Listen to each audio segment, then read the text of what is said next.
Bonsoir à tous et bienvenue. Très heureuse de vous retrouver. C'est l'heure de votre journal sur KMT, LCL, FM+, et OM5 TV sur les réseaux Free, Orange, Numérique Câble et Bouygues en France. Voici quelques-uns des sujets que nous allons aborder ce soir. Les amateurs l'attendaient, la pêche aux oursins blancs est ouverte depuis ce lundi matin. Le désenclavement des communes du Nord Caraïbe, c'est ce que réclame 6 maires dans un courrier adressé à la collectivité territoriale de la Martinique. Ils tapent du poing suite à l'accident d'un camion qui a immobilisé des automobilistes pendant des heures fin de la semaine dernière. Rachid Rafa a quitté la Martinique dimanche 16 octobre dans l'après-midi. Enfin, Aurélie Joachim, c'est le nom de la nouvelle Miss qui représentera notre île en décembre prochain au concours de Miss France. Et pour commencer cette édition, la pêche aux oursins blancs est officiellement ouverte depuis ce lundi matin pour une durée de 4 jours, de 6h à midi. C'est la dernière de l'année 2016. Elle est bien entendu encadrée pour assurer la pérennité du caviar des Antilles. Des contrôles seront donc effectués par les autorités compétentes. Vendredi 14 octobre à Fonlaillé, l'accident d'un camion a immobilisé des milliers d'automobilistes pendant près de 6 heures. Les maires des communes de la côte nord-atlantique montent à nouveau au créneau ce lundi. Ce sont les maires de Font-Saint-Denis, Saint-Pierre, Carbet, Morne-Vert, Morne-Rouge et du Prêcheur.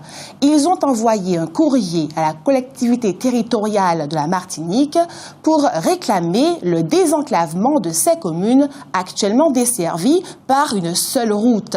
Ils dénoncent une situation singulière et dangereuse et réclament une réunion de travail avec la CTM et la communauté de Cap-Nord. Et justement, ce lundi matin, un autre accident est survenu au Carbet, celui d'un camion-citerne qui s'est retourné au début d'après-midi. Heureusement, l'accident spectaculaire n'a pas fait de blessés. Dans le cadre de la fête des entreprises et de l'opération J'aime ma boîte, le jeudi 13 octobre, le pôle emploi Trinité a souhaité mettre à disposition dans ses locaux un service un peu particulier. Communiquer par son image, un savoir-faire important dans le processus de recrutement qu'il ne faut pas négliger, comme l'explique Muriel Jean-Philippe, directrice du Pôle emploi de Trinité. Alors pour aider les demandeurs d'emploi dans ce sens, l'agence leur a proposé d'être maquillés et conseillés gratuitement. Pour mener cette opération, le Pôle emploi a accueilli Nadège Wilfried, créatrice martiniquaise de la marque de maquillage NAD, en partenariat avec les boutiques Osiris. Elle a donc offert ses services aux usagers, des astuces et conseils utiles pour présenter une image de soi impeccable dans les démarches de recherche d'emploi et plus particulièrement lors d'un entretien d'embauche. Au cours de la matinée, une partie du hall de l'agence s'est donc transformée en make-up bar, offrant également un moment de beauté et de bien-être à ceux qui ont saisi l'opportunité. Muriel Jean-Philippe a par ailleurs rappelé que des ateliers Comment communiquer par l'image sont proposés par le Pôle emploi Trinité tout au long de l'année. Très belle initiative.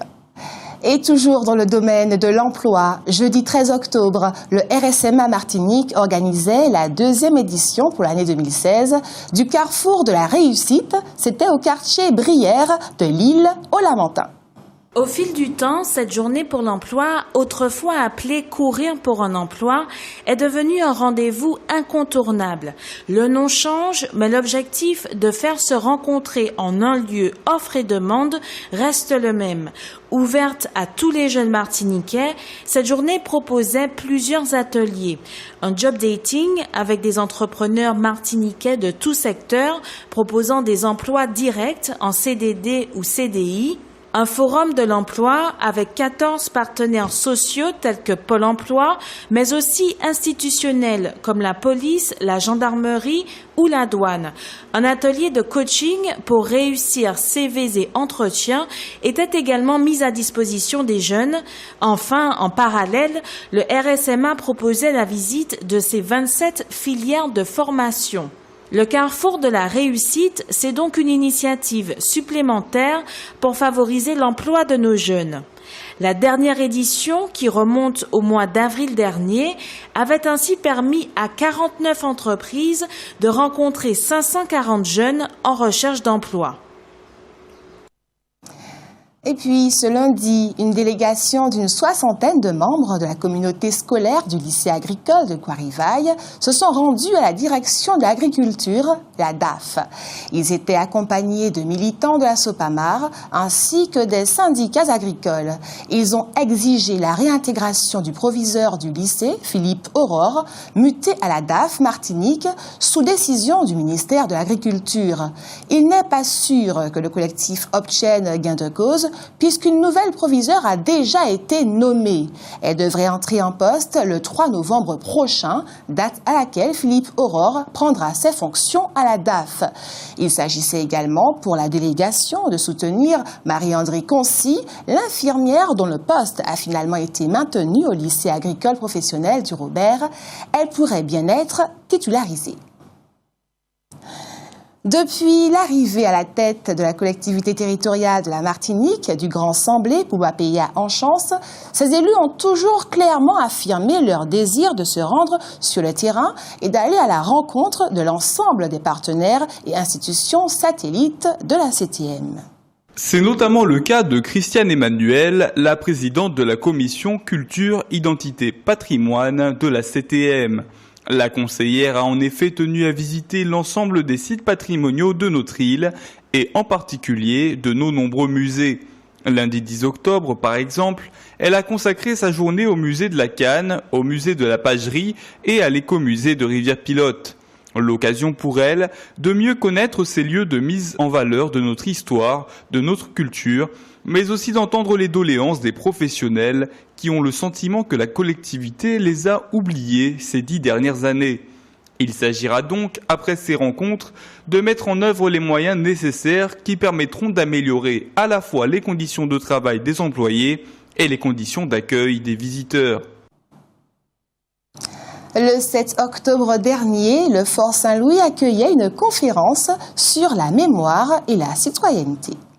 Environ 250 élèves venus de plusieurs établissements, le lycée de Bellevue et le lycée polyvalent Nord-Caraïbes notamment, ont ainsi pu rencontrer d'anciens combattants martiniquais ayant participé aux guerres coloniales et plus particulièrement à la guerre d'Algérie. Souvenez-vous, presque 10 ans après la Seconde Guerre mondiale, qui a laissé les puissances coloniales très affaiblies, l'Algérie, colonie de peuplement française considérée comme une partie de la France à part entière, demande une indépendance qui lui est durement et catégoriquement refusée. Joachim Marlin, président de l'Union fédérale des anciens combattants, est revenu sur cet événement qui a marqué tant l'histoire de la France que celle de l'Algérie. Selon lui, cette indépendance finalement arrachée n'aurait peut-être même pas été envisagée si les Algériens avaient pu obtenir la possibilité de prendre leurs propres décisions. En tout cas, les échanges ont été fructueux, les rappels de l'histoire percutants, un moment très apprécié par les participants. Extrait.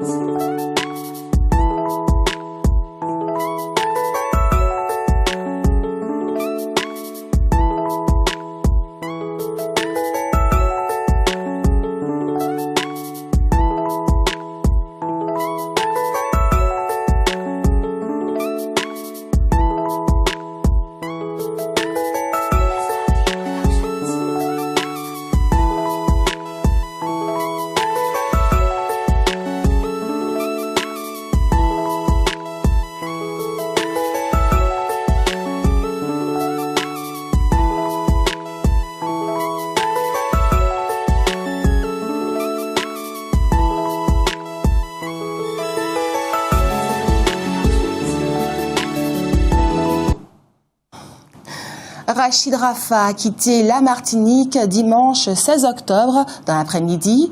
Le présumé djihadiste qui était incarcéré au centre pénitentiaire de Ducos a été transféré dans le département de la Moselle en France hexagonale, suite à la demande de son avocate qui a évoqué le maintien des liens familiaux. Pour le syndicat martiniquais SNP, Force ouvrière, qui demandait son départ, c'est un soulagement. Ouai ou pas ouai, c'est un peu à cela que ressemblent parfois certaines des subventions dont on veut bien nous gratifier.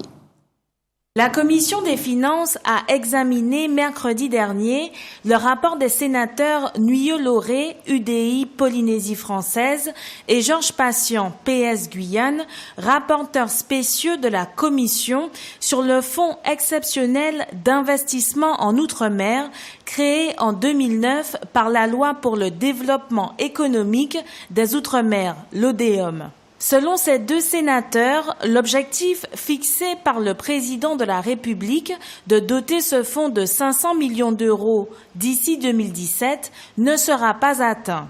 Entre 2009 et 2014, 191 millions d'euros d'aide seulement ont été versés à cause notamment de l'opacité de la procédure de sélection des projets retenus. En clair, de l'argent est disponible, mais la procédure pour l'obtenir est tellement compliquée que cet argent n'est finalement pas utilisé. Il en est souvent de même pour les fonds européens qui, faute d'avoir été utilisés, doivent être parfois restitués à l'Europe.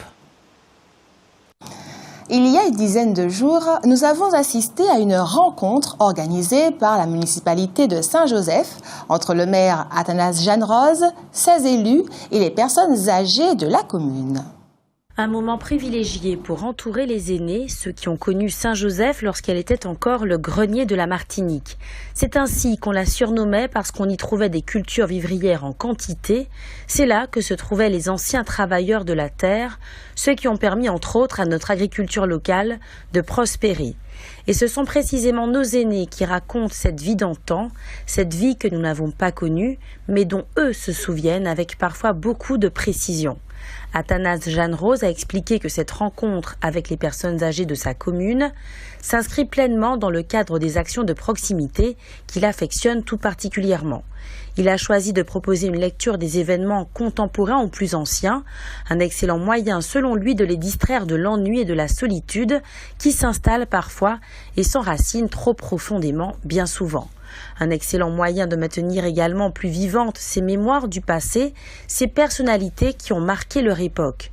Monsieur Jeanne-Rose a rappelé que la mairie doit être là aussi pour apporter son soutien et son aide à toutes ces personnes délaissées pour beaucoup par leur famille et leurs proches.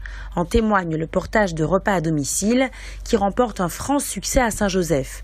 Toutes ces attentions portées aux personnes âgées semblent en tout cas porter leurs fruits. La commune reste en effet celle qui abrite encore aujourd'hui le plus de centenaires à l'échelle de la Martinique. Et puis notez qu'aujourd'hui, c'est la journée du don d'organes aux Antilles et en Guyane. L'occasion de rappeler que les maladies rénales prédominent. Elles sont liées à l'hypertension et au diabète particulièrement répandu dans nos populations. Et malheureusement, les procédures réglementaires sont compliquées pour ceux qui souhaitent donner alors que les besoins sont importants. Aurélie Joachim, c'est le nom de la nouvelle Miss Martinique. La duchossaise de 18 ans succède ainsi à Morgane Edwige et représentera notre île à l'échelle nationale lors de l'élection Miss France le 17 décembre prochain. En cette période de rentrée déjà bien entamée, Tropic Atrium a lancé la nouvelle saison 2016-2017 en proposant un très bel hommage à Patrick Saint-Éloi. Le début du mois d'octobre a marqué l'ouverture de la saison de Tropic Atrium. Ce sont ainsi 2 concerts en hommage à Patrick Saint-Éloi qui ont été proposés à un public venu extrêmement nombreux pour revivre, grâce à des musiciens et des chanteurs très talentueux, la magie d'une musique pleine d'émotions, de rythme, d'histoire. Bernard Lagier, directeur adjoint de Tropicatrium, a affirmé que cette saison ne pouvait pas mieux commencer, d'autant que la structure entend, pour l'année à venir, rendre hommage aux artistes antillais qui ont mené une carrière internationale. Patrick Saint-Éloi en fait bien évidemment partie, et tous ceux qui ont connu et apprécié ses chansons et ses compositions ont été ravis de se laisser emporter par Gilles Voyer et Frédéric Caracas notamment, ainsi que 90% des musiciens qui ont joué sur scène avec l'artiste après son départ de Cassave. À la demande d'un public très enthousiaste, il a donc fallu prévoir 2 concerts au lieu d'un seul. Pour les 2 dates, la salle était comble et chacun s'est vu ramener plusieurs années en arrière, bercé par les notes, touché par les voix d'artistes comme Olivier Jean-Alphonse ou Tony Chasseur par exemple. Chacun s'est souvenu du talent exceptionnel de l'artiste et du vide qu'il a laissé. Chacun s'est laissé envahir par les souvenirs, fredonnant ces chansons qui rappellent parfois les pans entiers d'une vie. Écoutez.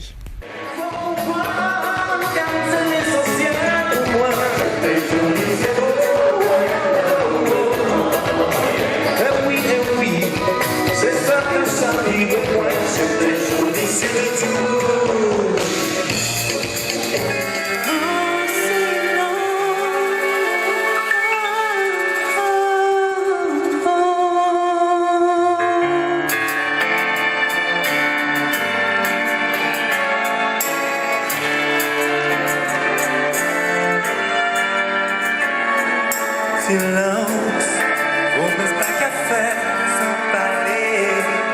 Silence, quand tu parles en bouche pour chanter. Silence, laissez l'entrée place pour musique. Silence, quand tu parles en bouche pour chanter. L'entre aussi, tout près, l'amour.